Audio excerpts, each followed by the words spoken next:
Hello and welcome to Dozily. Wherever you are and however your day has gone, you're here now and it's time to rest. So go ahead, turn off the lights, adjust your pillows, pull the blanket up to your chest. Maybe you've turned on your fan or the soft hum of white noise. This is your space now, safe, quiet, just you and a story. Let your body settle. Feel the weight of the day slowly leave your shoulders.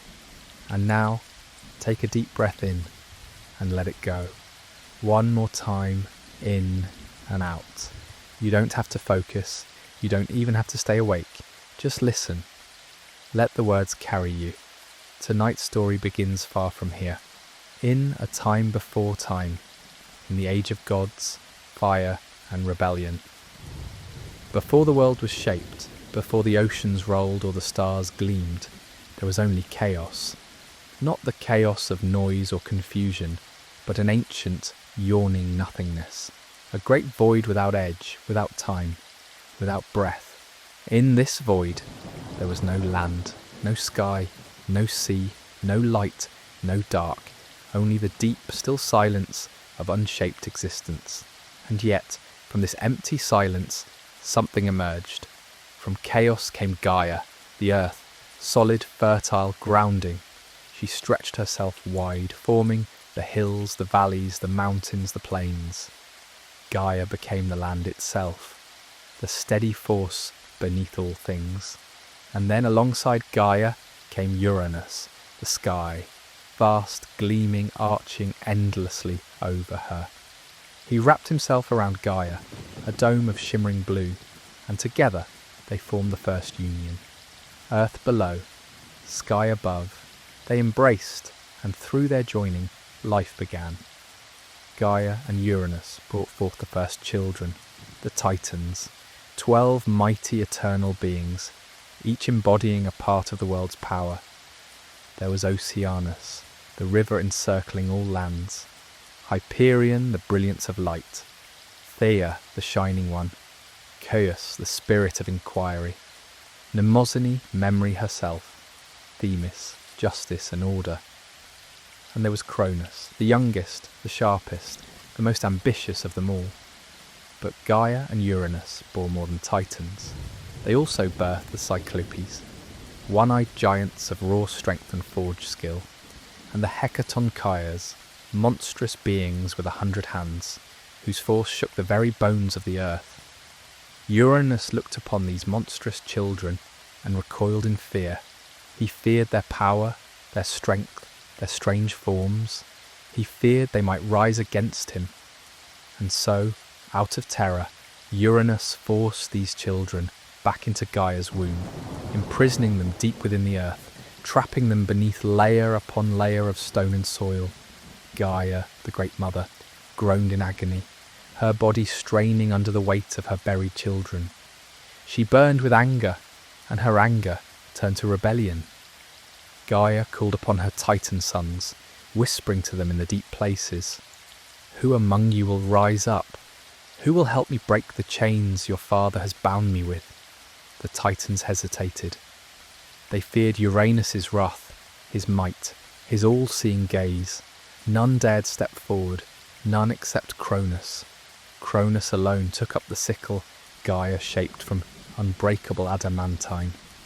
He waited in silence, crouching in the shadows, his heart pounding, his mind sharp.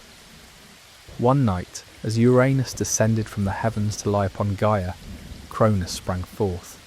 With a swift and merciless strike, he wielded the sickle, cutting away Uranus's power, severing him from his throne. The sky reeled, the earth shuddered, and the world was forever changed.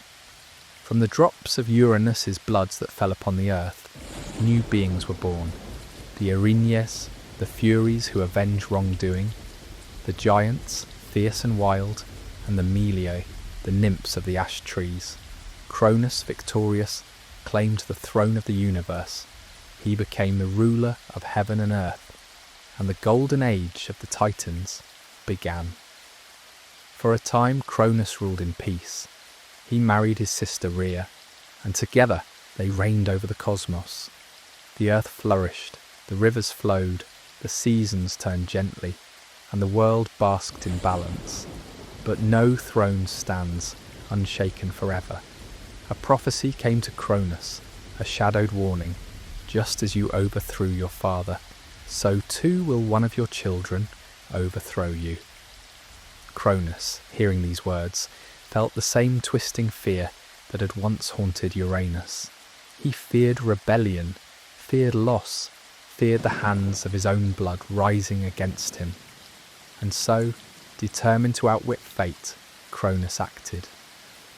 When Rhea bore their first child, Hestia, goddess of the hearth, Cronus opened his mouth wide and swallowed the infant whole. When she bore Demeter, goddess of the harvest, Cronus swallowed her too. Then came Hera, goddess of marriage, swallowed. Hades, lord of the underworld, swallowed. Poseidon, master of the seas, swallowed. One after another, the children disappeared into Cronus's belly, locked away, hidden, silent. Rhea, the great mother, wept in grief. She longed to hold her children, to nurse them, to raise them. But Cronus's fear was too strong, his grip too tight. She felt powerless, trapped between love and dread. But when she became pregnant again, carrying her sixth child, Rhea could bear no more sorrow. She turned to Gaia, her mother, seeking counsel and aid. Together, they devised a plan. When the baby was born, a son Zeus, Rhea wrapped a stone in swaddling cloth and gave it to Cronus. Cronus, believing it was his newborn son, swallowed the stone without a second glance. Meanwhile, the real Zeus was spirited away to the island of Crete, hidden in a deep secret cave. There, nymphs tended to him, feeding him on the milk of the divine goat, Amalthea, while armoured warriors called the Corites danced and clashed their spears to cover his infant cries. As the years passed, Zeus grew in strength, in cunning, in purpose. He learned of his swallowed siblings, learned of his father's crime, learned of the prophecy that hung over his family like a storm cloud. In his heart, Zeus swore an unbreakable oath. He would free his brothers and sisters. He would rise against Cronus, and he would end the cycle that had begun with Uranus and Gaia, the cycle of fathers devouring their children out of fear. Before we continue, take a moment to relax your body, unclench your jaw, drop your shoulders, let your eyes rest, or close them entirely. Notice the weight of the blanket. Feel the stillness in your hands, your legs, and the way your chest rises gently with every breath. You don't need to hold anything. Let the tension go. You're here now, safe and still. Now, let me give you a quick recap, and then we'll return to the world of gods and titans. In the age before men walked the earth, the world was ruled by titans. At the centre of their power stood Cronus, the youngest and most cunning of the 12 children of Uranus, the sky, and Gaia, the earth. Cronus had overthrown his own father with a jagged sickle, slicing the heavens from the earth. With that brutal act, he took the throne and ushered in a new age, the Golden Age, a time of peace and order, but also of fear. Cronus ruled with one eye fixed on the future and the other on the past. He had heard a whisper, a prophecy, that one of his own children would rise up and overthrow him, just as he had done to Uranus. The fear of betrayal consumed him. So with each child Rhea, his wife and sister, gave birth to, Cronus devoured them whole. Hestia, Demeter, Hera, Hades, Poseidon, one by one, swallowed into the belly of the Titan king. Rhea wept in silence. Her children were not dead, merely trapped, but their cries echoed inside Cronus's twisted stomach. When Rhea became pregnant for the 6th time, she could bear no more. She fled to a cave on the island of Crete, and there in secret gave birth to her last son, Zeus, To protect him, she wrapped a stone in swaddling cloth and handed it to Cronus. The Titan swallowed it without question, and so Zeus grew up in hiding, raised by nymphs in the wilds of Mount Ida, fed on honey and the milk of a sacred goat. While the heavens trembled under the weight of Cronus's rule, the child destined to change the world, trained in silence. As he grew into a god, Zeus burned with the knowledge of what had been done to his siblings and what fate had nearly claimed him. He vowed to end Cronus's reign. When the time came, he sought out Metis, the Titaness of wisdom, and together they devised a plan. With her guidance, Zeus returned to his father's court disguised as a cupbearer. Day after day, he served the king with perfect obedience, until one day he slipped a potion into Cronus's drink. The king's body wrenched and convulsed, and with a great heave, he vomited up all 5 of his children, fully grown and furious: Hera, Hades, Poseidon, Demeter, Hestia, freed from darkness, reborn into the light. With his siblings at his side, Zeus declared war on the Titans, and so began the Titanomachy, the war of the gods. The sky split with lightning, mountains crumbled, oceans boiled. For 10 years, the Olympians battled the Titans, but neither side could gain the upper hand. It was then that a figure stepped out of the shadows. Prometheus, a Titan himself, watched the war unfold not with pride, but with quiet thought. He had always been different from the others, curious, clever, and more fond of the younger gods than his own blood. He looked at Cronus and saw stubbornness. He looked at Zeus and saw change. And so Prometheus made a choice. He and his brother, Epimetheus, turned their backs on the old order and joined the Olympians. It was not an easy betrayal. The Titans had raised them, but Prometheus believed in the future more than the past. With his help, Zeus gained the edge. Prometheus shared knowledge of the Titans' strongholds, their weaknesses, and their pride. And then came the final strike.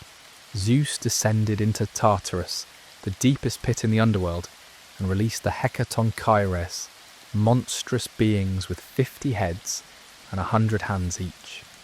Once imprisoned by Cronus for their hideous forms, they now returned with a fury unmatched. They tore through the ranks of the Titans, hurling boulders and fire with unstoppable force. Cronus fell. One by one, the old gods were chained and thrown into Tartarus, locked away behind gates of bronze and guarded for eternity. The war was over. Zeus and his siblings took their place on Mount Olympus, thrones carved from marble and lightning. A new age had begun, the age of the Olympians. But not all debts were honoured, and not all allies were remembered. Prometheus, who had risked everything to help Zeus rise, was given little thanks. No seat on Olympus, no share in the glory. He watched from below as the new gods built their kingdom in the sky and made the same mistakes the Titans had made before them. It was then that Prometheus turned his eyes toward something else, toward the world below, a world of cold stone and empty forests, a world waiting for life. The war was over. Zeus ruled from Olympus. The Titans were locked away in the depths of Tartarus, and Prometheus was forgotten. He had helped win the war. He had betrayed his own kind, not for power, but for progress. And yet, as Zeus and his brothers divided the heavens, sea and underworld, the clever Titan was left in the shadows. No seat at the table, no thanks, but Prometheus didn't complain. He simply turned his eyes elsewhere, to the silent sleeping earth. The mountains stood bare, the rivers ran with no one to drink from them. The wind whispered through forests that held no laughter, no voices, no names. And so from clay and breath, Prometheus shaped a new creation, mankind. He knelt by a riverbank and formed them by hand, small fragile things compared to the gods. But they were upright, sharp-eyed, curious, and he loved them. He taught them how to stand, how to hunt, how to name the stars and draw symbols in the dirt. He gave them language, memory, skill, but something was missing, something vital. They had no warmth in the cold, no protection at night, no flame to cook their food, light their caves, or forge their tools. Fire. Only the gods possessed it. Fire was sacred, divine. Zeus had locked it away, high on Olympus, guarded by flame itself. Prometheus went to him. He stood at the gates of Olympus and said, "Mankind will die without fire. Give them the flame." Zeus shook his head. "Let them die." Prometheus stared back, heart heavy. "They are your creation too," he said. "You ordered us to shape the world. We did, and now it begs for warmth." But Zeus would not bend. He saw the humans as nothing, shadows in the dirt, and more than that, he had begun to fear them. He too had heard a prophecy that one day a child of man would rise and challenge the gods. The old cycle, the fear of betrayal. Zeus hardened his heart. So Prometheus made a choice. One night, under a moonless sky, he scaled the heights of Olympus. He crept past the guardians of the flame, and with a hollow reed he captured a spark. An ember, a stolen light. He carried it back to Earth, to the first humans, and placed it into their hands. Fire roared into the world, light danced on stone walls, smoke rose toward the sky, and for the first time mankind was strong. They built, they cooked, they forged weapons, they grew. Prometheus watched in silence, joy in his chest, but high above, Zeus watched too, and his joy turned to fury. He had been defied. By a titan, by an ally, the king of the gods would not be mocked. First he turned on mankind. He sent down a gift, beautiful and deadly. A woman sculpted by the gods with charm, grace and a box sealed tight. Her name was Pandora. She was given to Epimetheus, Prometheus's brother, as a wife. Prometheus had warned him, "Do not trust Zeus, accept no gifts." But Epimetheus was not like his brother. He saw only beauty, not traps. He took her in, and one day, curiosity too strong, Pandora opened the box. Out spilled pain, disease, war, jealousy, greed, all the darkness the gods had kept sealed away. The world changed, but in the bottom of the box, one thing remained: hope. It fluttered like a fragile bird, and stayed. Mankind would suffer, but they would never stop believing. And as for Prometheus, Zeus sent his enforcers. They found him alone, watching the firelight dance on the mountains. They seized him, took him to the edge of the world, the Caucasus Mountains, where the skies met the void. There they chained him to the rocks, with unbreakable links of adamantine. His arms stretched wide, his body bound, and every day an eagle, sacred to Zeus, would descend upon him, tearing into his side, feasting on his immortal liver, and each night the wound would heal. Every day the pain returned. He could not die, he could not sleep, only endure. But Prometheus never screamed, not once. He endured in silence, not for himself, but for the fire still burning in the hands of mankind. That spark, that warmth, was worth the price. And deep in the shadows of Olympus, Zeus watched the fires glow across the earth, and knew his war was not over. Before we continue, take this moment to soften your gaze, or close your eyes completely. Let the story fade for a moment, and return to your body. Feel the quiet all around you.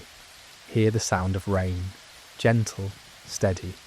like a blanket for your thoughts. Breathe in slowly and let it out.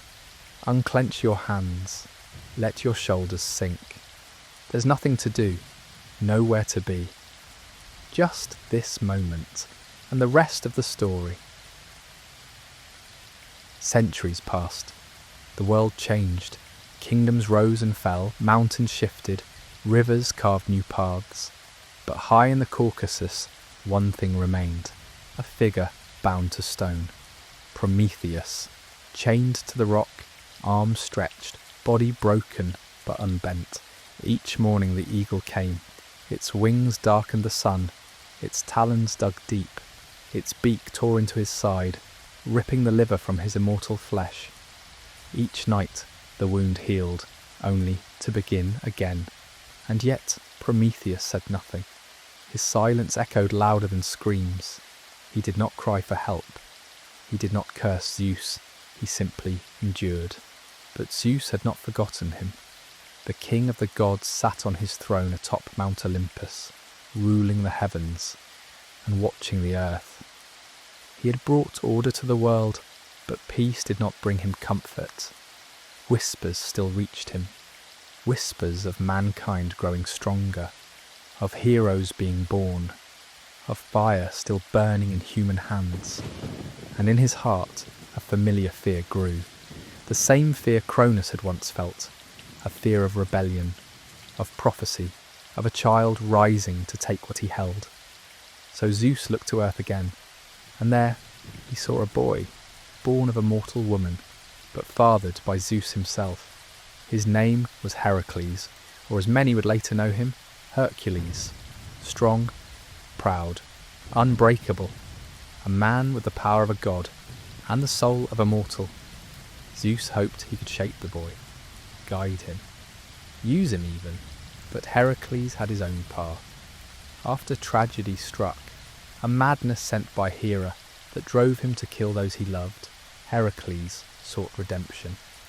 He was given 12 impossible tasks, labours meant to humble him or destroy him. He faced lions with unbreakable hides. He fought hydras with venomous blood. He captured boars and birds, bulls and beasts. He walked through death itself and returned. But it was during one of these labours, seeking the golden apples of the Hesperides, that Heracles crossed paths with someone unexpected. He journeyed far east, beyond rivers and ridges, to the edge of the world, and there he saw a shape on the cliffside. At first just a shadow against stone. Then he saw the chains, the blood, the vulture in the sky, and the man who endured it all. Prometheus. Heracles climbed to him, and Prometheus, though weak, opened his eyes. They say Heracles said nothing at first, just looked at the suffering and felt the weight of it. The Titan spoke. "You are the son of Zeus." Heracles nodded. "Then you're not just a warrior, you are the key." The prophecy, long ago spoken, had said that only a son of Zeus could set the Firebringer free. Heracles drew his bow, strung a single arrow, aimed at the heavens, and when the eagle came, wings spread wide, he let it fly. The arrow pierced the bird's heart. The monster that had tormented Prometheus for centuries fell and never rose again. Then Heracles took the chains, and with strength no mortal had ever shown, he broke them. The rocks cracked, the chains shattered. Prometheus fell to his knees, free for the first time in an age. He looked up at Heracles, the son of the god who had imprisoned him, and nodded. "Thank you," he said simply. Heracles helped him stand, but freedom came with a price. Zeus, high above, saw what had happened, and his anger surged like thunder. But the law of Olympus was clear. The prophecy had played out. He could not undo what was done. So he offered a compromise. Prometheus would remain free, but only if he wore a ring, forged from the iron of his old chains, bound to a sliver of the Caucasus stone.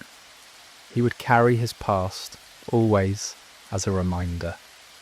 But he would walk the world again. Prometheus accepted, and so the Titan walked down from the mountain. He wandered the earth, unseen by many, remembered by few. But wherever he went, fire followed. Not the flame of destruction, but the warmth of knowledge, creativity, rebellion. He had given mankind more than light. He had given them the ability to rise, and Heracles, he continued his labours, but he too remembered the chained man, the silent strength that endured longer than gods. Prometheus walked the world once more. The ring on his finger was cold and heavy, a piece of his past forged from pain and silence, but it did not weigh him down. It reminded him of what he had endured, and why. He wandered the forests and valleys of the earth unseen by kings and forgotten by gods. But in small villages and flickering fires, his legacy remained, because fire had never left mankind. Wherever it burned, in a hearth, on a forge, in a lantern at night, there was the echo of his gift. Children gathered around it to listen to stories. Blacksmiths shaped tools and armour. Scribes by candlelight wrote thoughts that would last for centuries. And travellers lit torches to guide their way through the dark. Fire had become more than warmth. It was memory. It was imagination. It was rebellion and survival. It was the proof that even gods could not control everything. And though no statue stood for him in Olympus, his flame danced in every home. Prometheus would sometimes stop in the dark and watch a family huddled around a fire, laughing, arguing, singing softly before sleep. He smiled and moved on. Zeus no longer sought to punish him. The fire was loose in the world, and it could not be taken back. Even the king of the gods had learned some things must be allowed to grow. But still, Zeus watched the horizon with wary eyes. Because Prometheus had been right, mankind had grown. They built cities that touched the sky. They wrote laws, songs, and histories. They dreamed beyond the stars. And in every moment of progress, there was a little rebellion, a little fire. The other gods changed too. They faded into myth, remembered in temples, paintings, and old names. But their power dimmed as humans lit their own way. And yet, the story of Prometheus remained. Whispered in philosophy, told in poetry, carved into marble. He became a symbol of many things: defiance, hope, sacrifice, and above all, endurance. He had suffered not to rule, but to lift others up. He had given his punishment meaning. Some say that in the very end, when even the oldest gods had long vanished from Olympus, Prometheus sat beneath a quiet tree and let the fire go. Not the one in his heart that could never die, but the need to fight. He had given the world what it needed, and the world had taken it far beyond what he had imagined. As his story faded into the stars, his spark lived on. In every act of courage, every leap forward, every time someone dared to ask, "What if?" So tonight, as you rest beneath your own quiet sky, know that the warmth you feel from the light by your bed, from the dreams rising behind your eyes, is part of that same story. A gift from a titan who refused to look away, who saw what could be and paid the price to make it real. Prometheus, the firebringer, the chained one, the rebel who endured, the friend of mankind. And now, as the embers of this tale begin to fade, let your breath slow. Let your body sink deeper into sleep. The fire will keep burning. You're safe here. You're home. And so, the fire still burns. Quiet now. You've heard the tale. You've felt the flame. Let the rain keep you company as sleep finds you. And when you return, we'll begin a new story. One about a boy born of a mortal woman and a god. A boy who would carry the sky, battle monsters, and carve his name into legend. Next time, we follow the path of Heracles, the son of Zeus. Until then, rest easy. The gods are watching. You're still here. That's okay. Let's stay in this moment. You've heard the story. The gods have faded. The fire is quiet. Now, let's find stillness. Take a slow breath in through your nose and let it drift out of your mouth. Again, in and out. Feel your body wherever it touches the bed. The back of your head, your shoulders, your arms, heavy and soft. Let your hands fall where they may. Notice your breath. You don't have to control it, just feel it. Let your jaw unclench. Let your brow smooth out. Relax your eyes. If thoughts are still swirling, that's okay. You can think and still rest. You can drift and still be held. Imagine now a dim light. Like the last flicker of a candle, it flickers gently. That light is you. Software calm, safe. Around you the rain falls, steady, cleansing, like the earth exhaling. Every drop says, it's okay to let go. The past is done. Tomorrow will wait. All that matters is this breath. In and out. Let yourself float now. Let sleep carry you. There is nothing else to do. No more stories tonight. Just peace. You're safe. You're home. The gods are silent. The fire is warm. Sleep well and let the rain do the rest.